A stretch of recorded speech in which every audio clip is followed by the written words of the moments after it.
Assalamualaikum warahmatullahi wabarakatuh. Kita bertemu kembali di perkuliahan online mata kuliah komunikasi kelompok. Kali ini kita sudah memasuki minggu terakhir pertemuan 14 sebelum kita menghadapi ujian akhir semester. Diharapkan mahasiswa dapat memanfaatkan buku modul yang dimiliki serta materi-materi yang sudah di-share berupa PowerPoint ataupun PDF, juga video-video penjelasan dari tim dosen untuk memaksimalkan belajar dari rumah agar kita akan tetap siap menghadapi ujian akhir semester. Oke, untuk materi terakhir ini kita akan membahas mengenai dinamika kelompok. Oke, kita bahas dulu mengenai istilah tersebut. Yang pertama adalah tentu kita lihat dulu kelompok. Pengertian kelompok yang seperti yang sudah kalian pelajari dari awal, terdapat berbagai pengertian kelompok, namun yang bisa kita lihat yaitu adalah beberapa poin penting, yang mana kelompok tersebut adalah yang pertama adalah sekumpulan orang-orang, artinya dia terdiri dari 2 orang atau lebih yang melakukan interaksi di dalamnya secara intensif, ya, yang dimana interaksi tersebut tentu untuk mencapai tujuan kelompok tersebut. Setidaknya 3 kata kunci ini bisa dapat kalian pahami jika kalian ingin melihat definisi dari sebuah kelompok. Oke, lalu dinamika yang seperti kalian pahami, dinamika itu adalah sesuatu yang bergerak, yang bersifat dinamis, sesuatu yang berkembang dan dapat menyesuaikan diri dengan terhadap keadaan yang ada.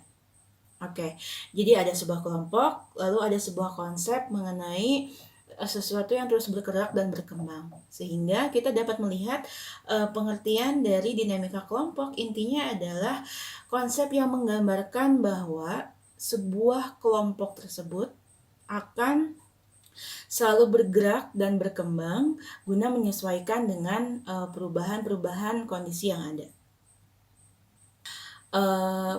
Pergerakan ini dalam dinamika kelompok tidak juga diartikan bahwa mereka berpindah tempat atau seperti itu. Tapi di sini adalah sebuah konsep, sama seperti kalian memahami kohesivitas kelompok, seperti adanya dorongan, ya. Ini pun dinamika adalah intinya semua hal yang dilakukan oleh kelompok di mana mereka terus berkembang untuk menyesuaikan terhadap perubahan-perubahan yang terjadi, baik perubahan yang berasal dari luar maupun dari dalam kelompok tersebut. Oke, lalu apa tujuan dari dinamika kelompok? Di sini kita lihat di buku juga bisa sambil dilihat, ada 4 poin dari tujuan dinamika kelompok. Dinamika kelompok ini tentu terjadi dilakukan oleh si individu-individu dalam kelompok, ya, sehingga tujuan dinamika kelompok adalah yang pertama membangkitkan kepekaan diri seorang anggota kelompok terhadap anggota kelompok lain, di mana setiap individunya mau bergerak, mau beradaptasi, mau menyesuaikan diri agar misalkan mereka dapat saling menghargai, dapat saling menghormati.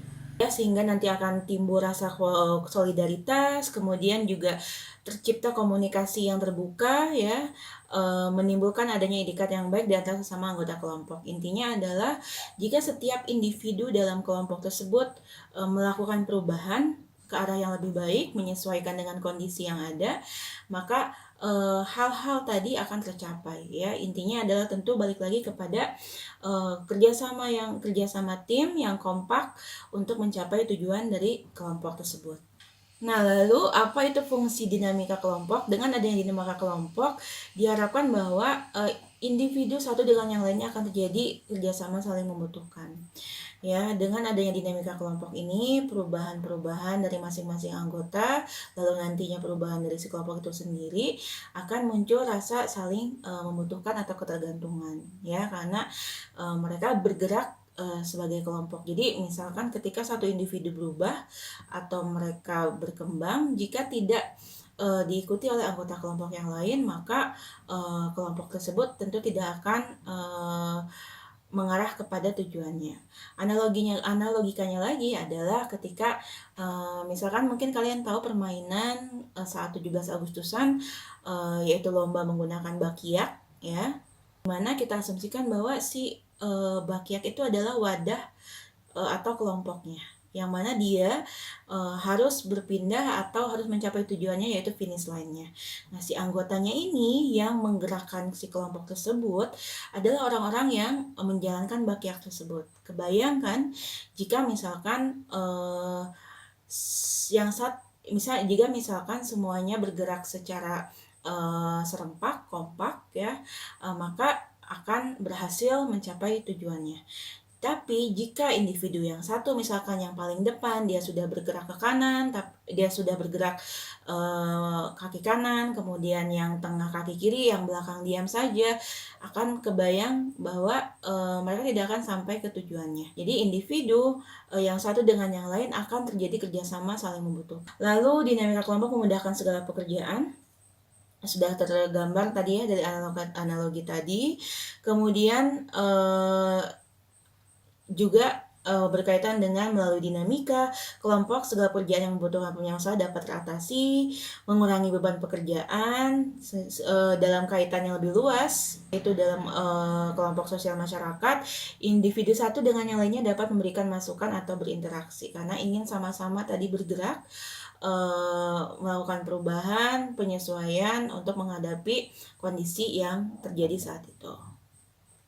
Oke, selanjutnya kita akan melihat ada bagian mengenai proses dinamika kelompok. Sebelumnya kita lihat dulu mengapa dinamika kelompok itu penting. Tadi diasumsikan bahwa proses dinamika kelompok ini dimulai dari individu yang sebagai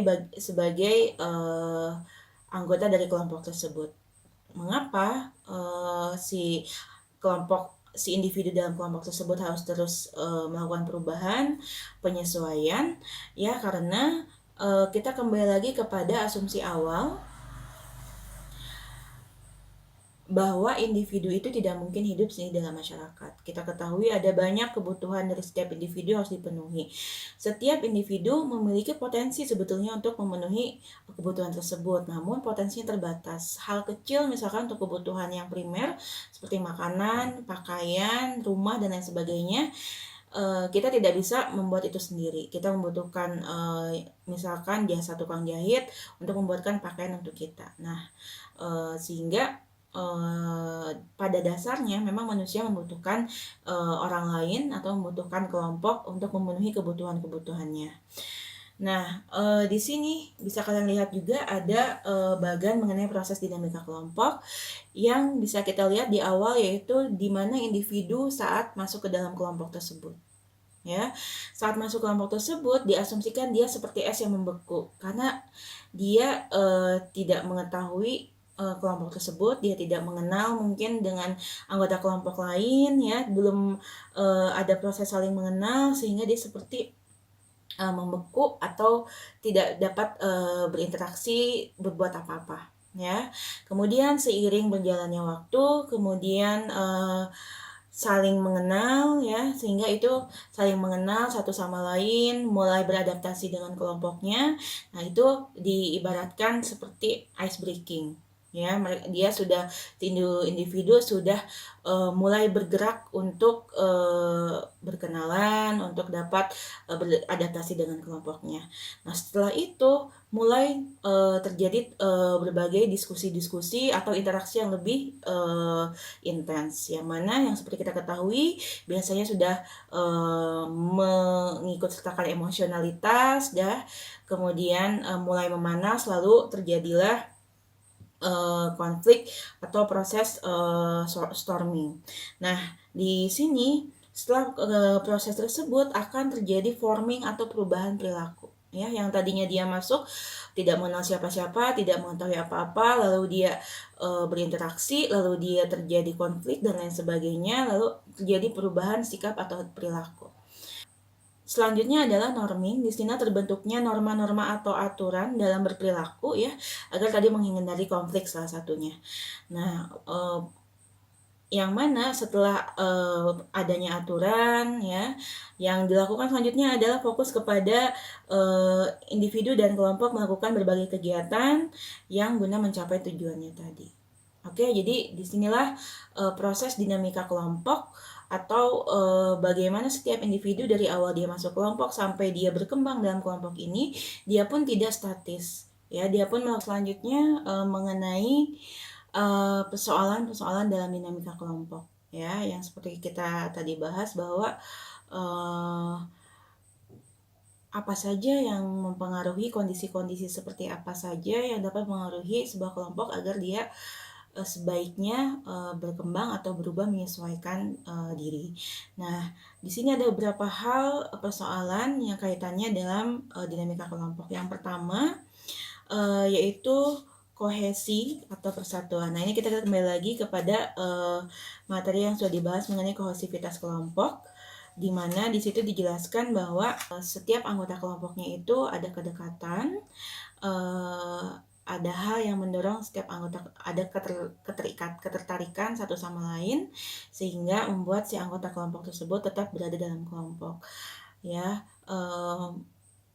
persoalan ini bisa kita lihat terkait kohesi kelompok adalah kita ingat bahwa alat ukur melihat kohesivitas sebuah kelompok yaitu ketertarikan, baik ketertarikan antar sesama anggota atau ketertarikan anggota terhadap tugas atau kegiatan kelompok, lalu ketertarik sejauh mana si kelompok tersebut dapat memenuhi kebutuhan kita sebagai anggotanya. Nah, persoalan apa yang dapat terjadi? Kita bisa lihat bahwa tercermin kalau tidak ada kohesivitas dalam kelompok, misalkan sudah tidak ada ketertarikan terhadap kegiatan kelompok ya, maka saat akan dilakukan kegiatan kelompok, si individu tersebut akan acuh tak acuh, tidak mempedulikan, tidak berperan atau berpartisipasi aktif. Nah, di sini kelompok perlu untuk Nah, di sini si kelompok perlu untuk bergerak atau menyesuaikan diri jika terjadi persoalan seperti itu. Ya, kenapa? Sekali lagi, karena si kohesivitas ini penting kalau dikaitkan dengan pengertiannya tadi agar kelompok ini tetap utuh, tidak ada anggota yang keluar dari kelompok tersebut. Oke, persoalan selanjutnya adalah motif atau dorongan. Kita kembali lagi juga ke materi yang awal bahwa setiap anggota ketika akan memasuki sebuah kelompok pasti dia ada dorongan atau motif di belakangnya yang melatar belakanginya. Nah, motif ini tentu sifatnya pun tidak stagnan ya, tidak mungkin dari awal ketika dia mau masuk kelompok tersebut motivasinya masih tinggi, dia mengharapkan sesuatu dari kelompok tersebut untuk memenuhi kebutuhannya. Namun seiring berjalannya waktu setelah dia memasuki kelompok tersebut ternyata tidak dapat memenuhi kebutuhannya sehingga motivasinya pun menurun ya. Nah, ini pun harus si kelompok tersebut harus melakukan sesuatu untuk dapat tetap si anggota kelompok itu memiliki motivasi yang sama, yaitu untuk mencapai tujuan dari kelompok. Oke, selanjutnya struktur. Seperti yang kita tahu bahwa artinya struktur ini adalah perbedaan posisi, ya, perbedaan tugas, perbedaan posisi. Ada yang memang di bagian atas, tapi ada juga mereka yang mungkin hanya berada di bagian-bagian bawah. Nah, biasanya di situ akan berkaitan dengan adanya gesekan-gesekan dari alur komunikasinya seperti apa ya. Lalu perlu dilakukan juga sebuah proses yang kita namakan dinamika kelompok tadi. Itu pemimpin. Nah, persoalan pemimpin tidak kalah pentingnya pada kehidupan kelompok. Kenapa? Ini tentu materi kita yang terakhir ini tentu merangkum berkaitan dengan materi-materi yang sudah kita bahas, yaitu yang juga dengan tipe kepemimpinan ya. Ditekankan bahwa memang banyak tipe-tipe kepemimpinan, semuanya itu dapat diterapkan tergantung dari karakteristik si kelompoknya. Nah, misalkan contohnya persoalan dari bentuk-bentuk kepemimpinan ini adalah jika si kelompok tersebut memiliki pemimpin yang otoriter misalkan, tapi kelompok ini ingin pendapat-pendapatnya didengar, mereka merasa memiliki pendapat yang baik, yang bagus untuk kelompok, tapi si pemimpin ini dia mengambil keputusan secara sepihak. Nah, ini pun dapat terjadi persoalan yang mana harus dilakukan perubahan-perubahan. Misalkan pergantian pimpinan atau terjadi audiensi sehingga dapat dicari perubahan ke arah yang lebih baik menyesuaikan dengan kondisi yang ada. Lalu perkembangan kelompok juga kita tahu bahwa kelompok juga dari mulai terbentuk dia malah terus berkembang. Nah, ada fase-fasenya. Jika misalkan kita tahu bahwa ada fase konflik misalkan. Nah, jika yang kita suka bahas adalah saat fase konflik pilihannya ada dua. Ada mereka saling menerima sehingga kelompok tetap jalan, tapi ada juga yang mereka pecah atau bubar. Nah, disinilah dinamika kelompok itu harus dilakukan.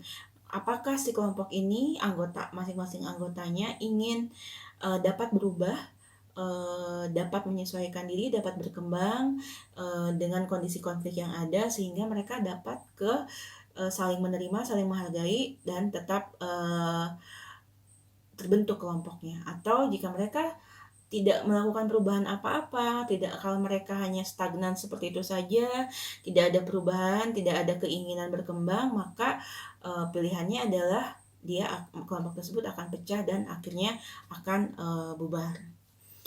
Oke, lalu selanjutnya kita akan melihat mengenai pendekatan dulu ya, pendekatan dinamika kelompok dari dari beberapa ahli. Yang pertama, lebih lengkapnya ada di buku, saya akan jelaskan intinya saja. Yang pertama ada pendekatan oleh Bells and Homans, bahwa di sini mereka menekankan pendekatan dinamika kelompok itu dilihat dari konsep adanya aksi, interaksi, dan situasi yang ada dalam kelompok. Ya, seperti yang kita ketahui tadi dinamika kelompok, kata-kata kuncinya adalah setiap individu ya berubah, bergerak maju, kemudian ada saling ketergantungan dengan individu lainnya, karena tadi seperti analogi Bakiak, kalau kita mau berubah dalam satu kelompok, maka tidak cukup hanya satu orang anggota saja, tapi semuanya. Ya, jadi adanya aksi, interaksi, dan situasi yang ada dalam kelompok. Oke, selanjutnya yaitu yang kedua dari pendekatan oleh Stockdale, ia melihat dari poin adanya kepemimpinan dalam kelompok. Mengapa? Karena menurut Stockdale bahwa kepemimpinan adalah suatu proses yang mempengaruhi aktivitas kelompok yang terorganisir sebagai usaha untuk mencapai tujuan kelompok. Nah, pengorganisiran ini perlu dilakukan di bawah sebuah kepemimpinan tadi yang sesuai dengan karakteristik kelompoknya ya. Jadi bagaimana dinamika ini dapat terjadi, tentu perlu adanya peran pemimpin yang dapat mempengaruhi anggota-anggotanya agar dapat bersama-sama melakukan perubahan mengarah ke yang lebih baik. Lalu yang selanjutnya ada pendekatan dari Sigmund Freud dan Seldlinger dari sisi psikoanalisis. Di sini mereka melihat dari sisi adanya aspek motif dan emosional. Ini sudah sangat diulang-ulang dalam materi kita, bahwa motif yang mendorong seseorang masuk ke dalam kelompok tersebut ya. Lalu emosional adanya emosional di sini tentu kita bukan emosional di sini tidak disalahartikan sesuatu yang penuh emosi amarah. Emosional di sini adalah sesuatu yang sudah menyangkut perasaan, di mana kita merasakan kedekatan secara emosional ya dengan anggota kelompok lain. Itu pun akan berkaitan dengan dinamika kelompok. Lalu ada dari pendekatan Jennings dan Moreno, di sini lebih mengarah kepada mereka melihat bahwa ada dua jenis grup, yaitu ada psyche group dan social group, yang mana kalau psyche group merupakan suatu kelompok terbentuk atas dasar suka atau tidak suka. Nah, kalau social group itu merupakan kelompok yang terbentuk atas dasar tekanan dari pihak luar. Nah, kaitannya mereka melihat dari sisi ikatan kelompok. Seperti kita ketahui, jika kita masuk ke dalam kelompok tersebut karena atas dasar suka ya, atas ada dasarnya simpati, itu pasti akan ikatannya akan lebih kuat. Tapi sebaliknya, jika si kelompok tersebut terbentuk atas dasar tekanan ya, maka ikatannya pun akan kurang. Yang nantinya juga berkaitan dengan dinamika kelompok tadi ya, karena dinamika kelompoknya akan terjadi jika setiap individunya pun sama-sama bergerak ke arah yang lebih baik. Oke, yang terakhir kita akan melihat mengenai dimensi-dimensi dinamika kelompok. Ya, di sini di dalam buku juga dijelaskan ada 1, 2, 3, 4, 5, 6, 7. Di buku pun dijelaskan ada 7 dimensi dinamika kelompok menurut Cartwright dan Zander. Nah, kita lihat satu-satu. Oke, yang pertama adalah group goals atau tujuan kelompok yang sudah kita sering tekankan ya di awal bahwa apa yang dilakukan kegiatan-kegiatan kelompok ini adalah tentu untuk mencapai tujuannya. Jadi tidak bisa dilepaskan bahwa proses dinamika kelompok pun yaitu berupa kegiatan-kegiatan ini ujung-ujungnya untuk apa? Ya untuk mencapai tujuannya. Si kelompok ini berubah, berkembang. Kalau tidak ada tujuannya, mereka tidak akan melakukan hal tersebut. Lalu grup unity atau kekompakan ya, di sini adanya tadi ikatan ya, persatuan, kekompakan dalam kelompok sehingga bersama-sama dapat mencapai tujuan. Karena ditekankan dinamika kelompok ini tentu adalah terjadi karena dilakukan oleh si anggota-anggota kelompoknya ya. Jika si anggota kelompok ini mungkin hanya satu orang, hanya sebagian orang, maka dinamika kelompok ini akan sulit terbentuk atau akan lambat. Tapi jika mereka kompak, maka mereka akan cepat sampai tujuan, akan berhasil sampai tujuannya. Oke, yang selanjutnya adalah struktur kelompok atau grup struktur. Di sini ada yang namanya jaringan pengambilan keputusan, biasanya berkaitan dengan struktur, juga jaringan komunikasi yang sudah kita pelajari juga. Ya, bagaimana tadi kalau dinamika kelompok ini adalah kerja kolektif sehingga perlu adanya jaringan-jaringan yang dapat menjembatani dari satu anggota ke anggota lainnya. Lalu ada selanjutnya adalah task function of group atau apa yang harus dilakukan.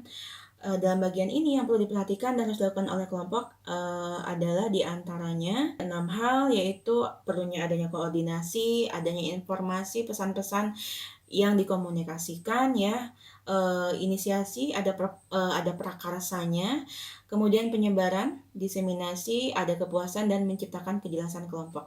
Intinya ini adalah tugas-tugas yang umum, bukan dikaitkan dengan tugas yang spesifik, misalkan tugas kelompok itu mengerjakan apa, tidak, tapi ini adalah hal-hal yang harus sebaiknya dilakukan dalam kelompok karena ini menyangkut pencapaian dari tujuan kelompok tadi. Lalu selanjutnya ada group building and maintenance atau pengembangan dan pemeliharaan. Bagaimana itu dilakukan adalah dengan pembagian tugas yang merata, kegiatan yang kontinu. Lebih lengkapnya bisa dilihat di PowerPoint dan buku. Intinya di sini adalah